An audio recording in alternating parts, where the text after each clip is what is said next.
Hello, hello, hello, and welcome to Rotterdam. Yes, this morning we arrived backwards into the port of Rotterdam. The ship's aft is facing the Erasmus Bridge because Captain Wesley reversed the ship back in this morning. Yesterday we had a fantastic sea day and we're really looking forward to see what Rotterdam has to offer. And today isn't just any day, it is Valentine's Day. Hi, if you're new to our channel, we are Tom and Dom Travel and we release a new cruise related video every single week. So if you haven't done so already, make sure you hit that subscribe button and don't forget to give this video a like. So our morning started off a little bit earlier than expected as we could hear the announcement to say that we were docked here in Rotterdam. So unfortunately that did wake us up, but that meant we were up to the buffet around 20 to 9, ready for breakfast. The buffet was incredibly busy, however we didn't struggle to find a seat. I grabbed myself some omelettes and sat down. Yes, and I grabbed myself some beans, toast and some bacon. Then I thought I'd get me and Dom a glass of juice. I went over to the juice machine and the waiter said to me, unfortunately there's no juice left, just wait one moment. What I didn't realise, it would take him about 10 minutes to refill the juice because he kept saying to me, just wait, otherwise I would have gone to find another machine. After breakfast then we headed to the aft of the ship where we grabbed ourselves a couple of coffees. Yes, if you've noticed in the last few days we've been avoiding vistas that tend to be a little bit busy in the atrium, and instead we've headed to the aft bar by the infinity pools where you can get a coffee pretty much instantly. Fortunately that bar is open from early until late, so if you fancy a drink, a hot coffee, it's available from there. Yeah, and it's not busy at all due to it being pretty cold in port today and pretty rainy.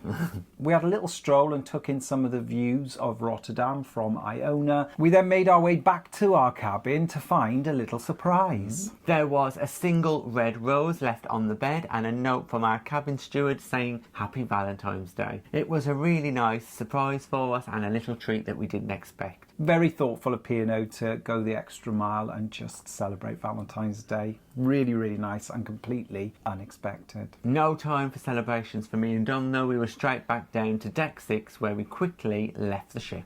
The whole process to get off Iona and into Rotterdam was really well organised and seamless. We just tapped our cards from the exit point and then headed into the terminal. Myself and Tom rushed to get off the ship because Captain Wesley was welcoming people ashore between 8 AM and 10 AM. Now we did arrive there quite late and that meant that we literally just missed Captain Wesley. Bit disappointed, but hopefully we'll catch him again at some other point in the cruise. Rotterdam Terminal is quite modern. There were a number of people there offering information and maps and all types of excursions and events you can think of really. We decided to go it alone and independently, so we just made our way down the escalators and out of the terminal and we were in Rotterdam itself. The plan originally for today was to explore the Euromast, but as we headed to the front of the ship where we wanted to get some photos of Iona, we quickly realised that the Euromast was covered in cloud. Even that relatively short walk from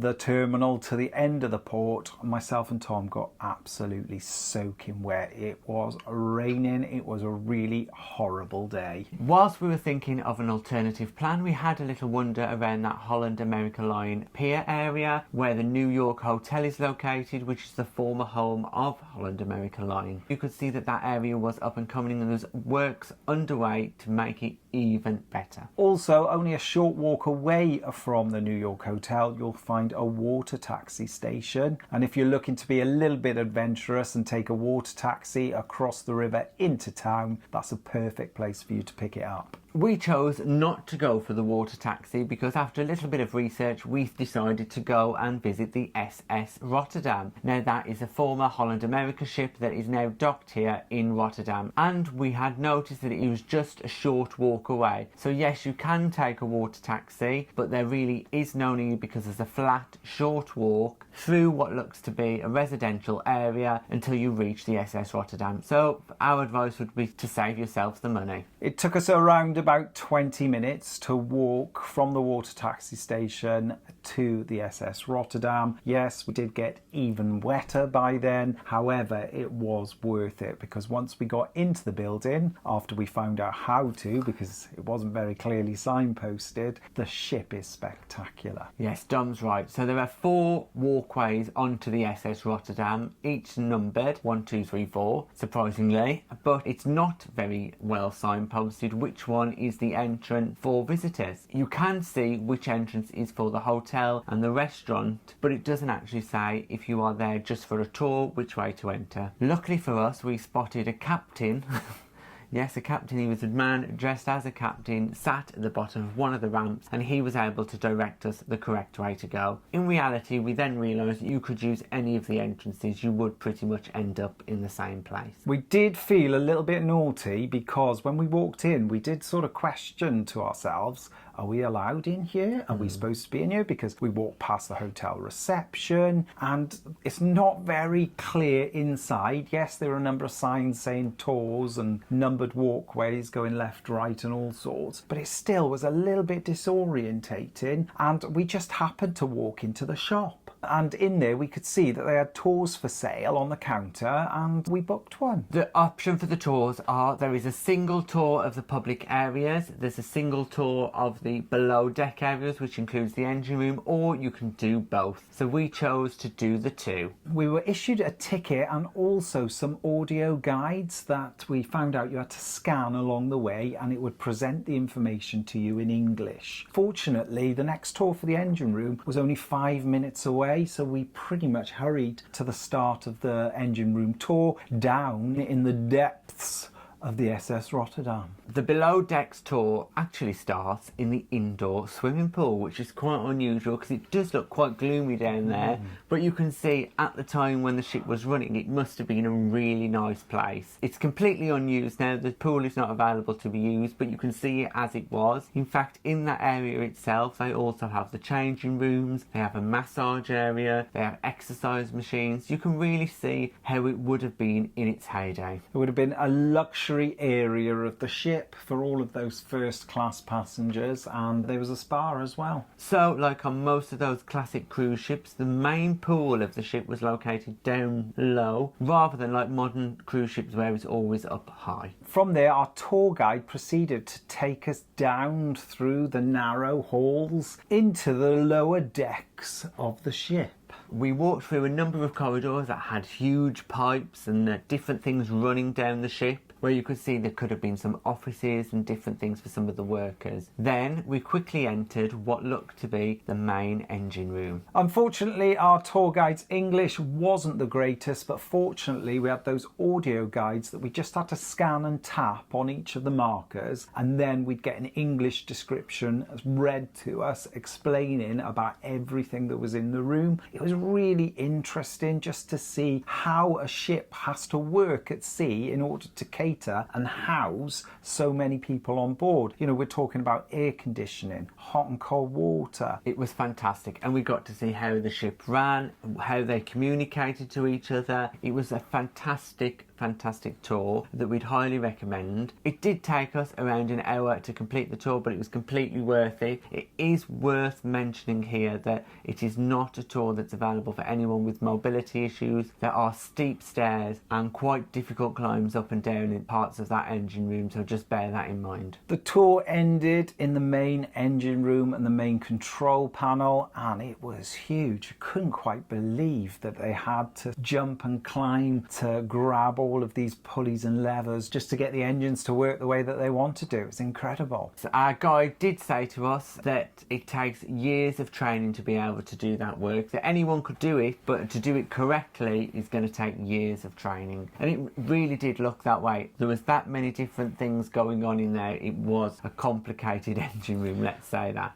They said it was incredibly hot and incredibly noisy in its heyday, and even though our tour guide's English wasn't the greatest, his knowledge was far superior than we've ever experienced. Yes, our tour guide did actually used to work in that engine room himself. He worked there for about 6 years, so he knows that engine room inside out. It was a running theme of the SS Rotterdam. A lot of the workers or volunteers that were in there showing us around, talking about the sites, had all at one time worked on the Rotterdam while it was in operation. It was just so interesting to hear exactly what went on all those years ago. Before our lower decks tour finished, we then entered into a room with lots of different memorabilia, and also there were cabins set up as it would have been at the time, so it really gave you a feel to what the ship would have looked like in operation. Plus there were many photos and pictures of the ship in operation. It was a fascinating insight into the history of the SS Rotterdam. Now, after our lower decks tour, we decided to take a break, so we headed to get a drink. There's a number of public areas that you can just pretty much walk straight into. We went into the Captain's Lounge, which is like a bar/coffee shop. Managed to get a lovely little table in the corner. The vast majority of the ship is still decorated in exactly the same way as it was all those years ago. Very sort of Art Deco. You had that 60s vibe running through it. We then headed to do the upper decks tour. Now this started from the same point as where we collected our boarding pass and tickets earlier, and once again we used our audio guide to do a self-guided tour this time of the upper decks. However, even though it was self-guided, there were many different points throughout the tour where there were members of crew, and they actually did used to be crew, that would stop, talk to you and tell you about different parts of the ship. For example, up on the bridge there were 2 members of the crew there who were quite happy to talk to you and guide you through areas of the bridge. Plus, as we came down into the public areas, there were people there as well that would show us exactly what we were going to see. We explored many of the areas of SS Rotterdam. Unfortunately, we couldn't get out towards the anchor because it was just far too wet, and those open decks were incredibly slippy. Even though they put plastic walkway down to prevent any accidents, it was still quite treacherous. Yes, they were very slippy because those wooden decks did feel not as anti-slip as the modern ones do, so yes, certainly was treacherous out there. But it was great to see some of the open deck areas, so we braved the rain for them. Now on the SS Rotterdam there are 2 classes. There is first class and tourist class, and the ship is completely split. So if you were first class, you would probably never meet someone in the tourist class. For example, there are 2 exercise areas outside on the ship, and there's even 2 sets of stairs that used to be split off by screens. Passengers could move up and down the decks without ever having to meet. As we finished touring all of the open deck areas, we then made our way inside to have a look at the first class lounges, and we were introduced to a former bartender who used to work on the SS Rotterdam, and he shared with us little snippets of information that you just wouldn't know unless you'd actually been there while it was sailing. And also he gave us the reason why the late night venue on board had glass that you cannot see through, and that in fact he had to sign an agreement to say he would not discuss what happened in that room. What happened in the Admiral's Lounge stayed in the Admiral's Lounge. So I'm sure he has got many stories that he is unable to tell. However, he's an avid cruiser and he's done a gazillion Royal Caribbean cruises, and he does absolutely adore it. In fact, he had all his cruise cards in his pocket ready to show us, which we found amazing. The first class areas of the ship, as you can imagine, were beautiful, and we sort of walked through the theatre and the upper tier levels where first class would sit. And uniquely, there was very few production shows put on in the main theatre, even though it's a perfect venue for it. It was used mostly for movies and films, and also guest lectures as well as religious services. Finally, we got to see the lounge bar at the back of the ship where dancing would take place. It was a 2-tier venue that was absolutely stunning. It really did look like a classic cruise lounge. It was fantastic. You can really imagine the feel of the ship with the dancing going on, the drinking. Once we'd completed our tour of the first class lounges and bar areas, we then made our way down to the experience centre. Now in here was an immersive immersive short movie that charted the journey of a young boy and his family across the Atlantic to New York. Unfortunately, it wasn't in English, but you could sort of still go along with the story, and the flashes of lightning and things like that really did add to the story. It was very, very good. Now that is the end of the paid tour areas of the SS Rotterdam. It is worth pointing out though that the SS Rotterdam is free to visit, so you can get there and just go to the cafe, have a meal in the restaurant, or pay to stay in the hotel. Obviously if you're on a cruise and your ship is just there, you wouldn't be paying to stay in the hotel, but it is a great place to stay if you probably are flying into Rotterdam. Overall, we spent around about 3.5 hours on the SS Rotterdam, and we couldn't believe it because the time just flew by. It cost us around £30 for the two of us. For all of the tours, it was a great must-do. Yeah, we could easily go back again because there's so much to see there. As we were leaving, it was still absolutely pouring down, and there was just puddles of water everywhere, and just from the short walk out of the ship, down the ramp and the stairs, myself and Tom got absolutely soaked. Now what the SS Rotterdam does offer is a free shuttle from the ship itself to the metro station. Now unfortunately we weren't going to the metro station, but the driver of the shuttle could see our plight really of having to go out and walk in this rain, and he actually offered to drop us off back to the ship, even though that's not offered at no charge. So this just shows the extra mile these people go on the SS Rotterdam, delivering exceptional customer service. As we were driving back to Iona, he then gave us some more snippets of information about the SS Rotterdam, because he was actually a printer on board for 4 years. Yeah, he was not impressed how modern cruise ships print all these menus, because he used to do it with skill by the sounds of it. And he told us how he has managed 4 world cruises on the SS Rotterdam, as well as crossing the Atlantic many times. After a busy and really informative day with some great staff, we got dropped off just outside of the port area. We made our way back through security and straight back onto Iona. No queues whatsoever. We've been really fortunate. When queues have built up, they've dispersed really quickly. It's been incredibly well organised. The port of Rotterdam is probably one of the slickest ports we've been through. It has been very quick. As we were back on Iona, we were feeling a little bit thirsty and a little bit peckish, so we made our way up to the glass house just to grab ourselves a drink, because as we've previously mentioned, to get a drink in the quays is an absolute nightmare, and you'll be very fortunate. It's really difficult to get a drink there, so what we decided to do, as we've done previously, is order ourselves a glass of wine from the glass house and then take it to the quays to drink with our meal. In the quays, the American Grill has got to be one of our favourite venues. We didn't have the greatest experience with the fried chicken on our first attempt. However, it's got much better. So today I had the Texas burger, which was delicious, and also a couple of pieces of fried chicken and some fries. And I just went for the Texas burger and fries, and I probably ate about 3/4 of it. The reason being is we've got a very nice meal booked tonight. In the American Grill, the burgers change on a daily basis with different themes, like Texas barbecue, which was today, Californian burger, and they've all got a different variety of toppings. After being in the quays, we headed back to our cabin where we got ready for this evening's entertainment. Today is Valentine's Day, and as a gesture of such generosity, just like the person I am, I decided to treat Thomas to an evening meal in the Epicurean. Oh, fancy. And it actually turned out to be one of the best meals we have had on a ship.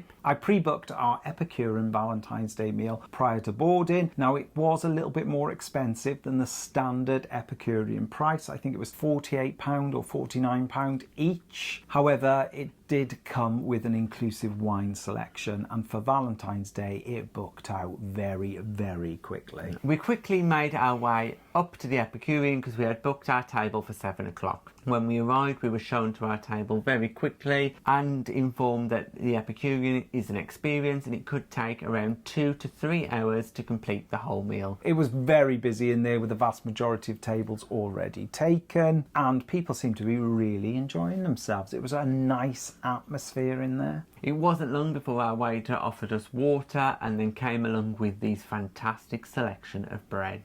We have done the Epicurean before. We did it on Arvia. It wasn't the greatest experience. However, the food was phenomenal, including this fancy bread selection. So there's a beetroot, a brown wholemeal, and also a white seeded type roll. What makes it even better is the selection of different butters, including my favourite, Marmite butter. You really like that Marmite Delicious. butter. I'm not so keen, as with anything Marmite, you either love it or hate it, and I would much rather the normal butter. After the bread was delivered, our waiter did come over to us and ask us if we wanted to elevate our inclusive wine selection to the more premium varieties, which came in at around about £11 extra a glass. We decided to stick with the inclusive wine selection, and unfortunately I was under the interpretation that you could just have as many glasses of wine as you wanted. However, it didn't really pan out like that, because including the price you got 3 drinks. One was a Prosecco, one was a Chardonnay, and the other was a Malbec, and that was it. Obviously, if you wanted to purchase or buy any more, you're freely able to do so.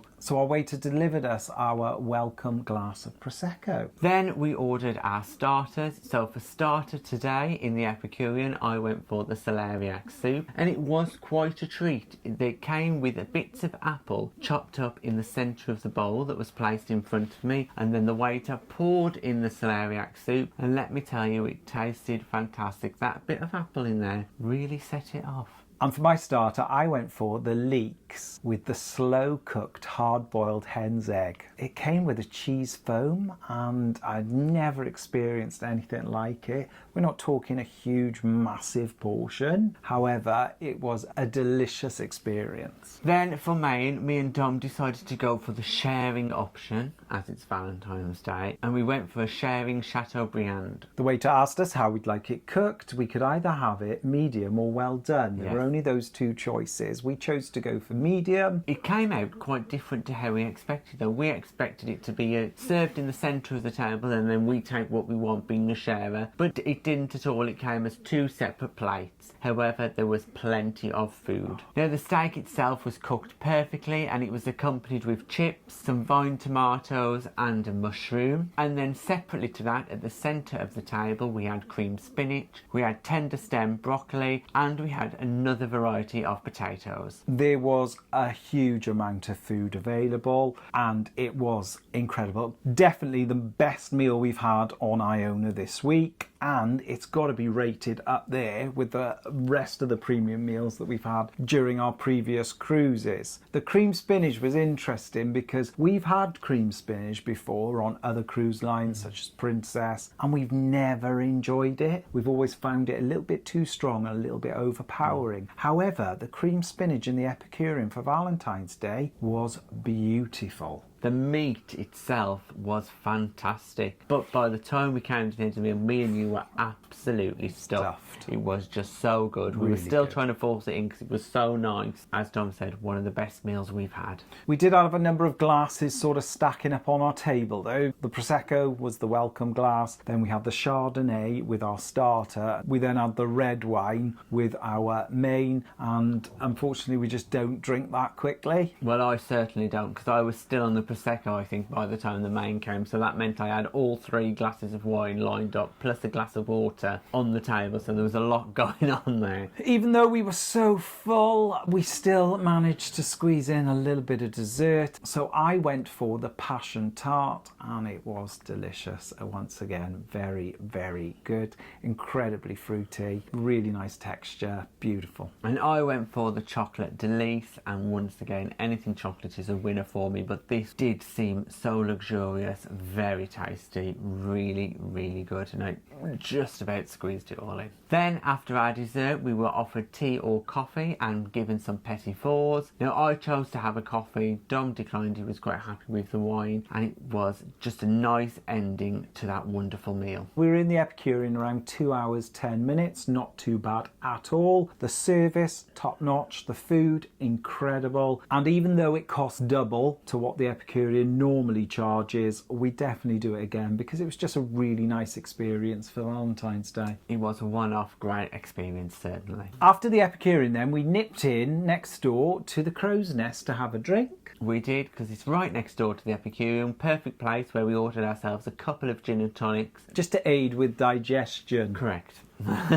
We bumped into a couple of fellow passengers who we'd spoken to previously in the cruise, and they'd decided to go out into Rotterdam because, fortunately for us, today Rotterdam is an overnight port, so we could take the opportunity to get off the ship and explore some of the nightlife. Yes, we knew there was a slightly reduced amount of entertainment going on the ship tonight due to us being in an overnight port. There wasn't as much going on in the clubhouse as we thought there would be, so instead we decided we'd join them, thank you for the invite, and head out into Rotterdam. Again, really easy to get off the ship. There were no queues at that time of night, and we decided just to walk across the Erasmus Bridge into the town and just prop ourselves up in a bar somewhere. Yes, it was a really fun night out, and we managed to get back to the ship probably around 2 a.m. I know, I missed the midnight buffet. Devastated. Dom missed the midnight buffet, so he must have been having a good time. Everyone, once again, in and around the bars in Rotterdam was super friendly. Couldn't be happier to see us. It was a fantastic experience. Everybody was incredibly friendly, and it was just easy to just navigate the town on foot from the ship, and a really great experience. If you get the opportunity to have an overnight stay in Rotterdam, we thoroughly recommend that you go out of an evening, even if it's just for 1 or 2 drinks, just to experience some of that Rotterdam nightlife. And even though we were getting off the ship reasonably late at night, it was very easy to get off and then back on the ship. No problems at all. In fact, it was super easy at that time of night. No questions asked, just use your cruise card to get on and off. And that was the end of our night. We made our way up to the cabin and pretty much went straight to sleep. But it is not the end of our time here in Rotterdam, because we are here again tomorrow and we've got so much more exploring planned. So we're really looking forward to it. We're hoping that the weather is going to clear up so we can do some of those things that we initially planned to do today. Join us in our next video where we're going to do some more exploring of Rotterdam, plus we've got an exciting night in the Limelight Club. Thanks for watching our first day in Rotterdam on Iona. If you've got any comments or questions, just pop them in the box below and we'll get back to you. If you'd like to support us in creating future content and receiving exclusive benefits, we're also available on Patreon. And please don't forget to like and subscribe. It's free. And hit that bell notification button to never miss a video from us. Thanks for watching. Bye bye.